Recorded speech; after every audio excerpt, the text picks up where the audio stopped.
Hello guys and welcome to our channel. Today I will show you how you can print the directions in the Waze application. So at the start you have to enable a road and click here on this black menu bar. How you can see there you have a directions. Now just take a screenshot of this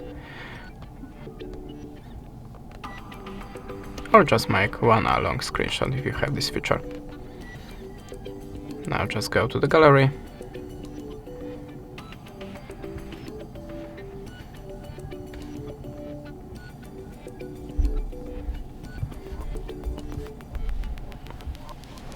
choose the screenshots and click on this sharp icon. Now look for the print and select your printer. Then click print and that's it. Thanks for the watching, leave us a subscribe or comment and goodbye.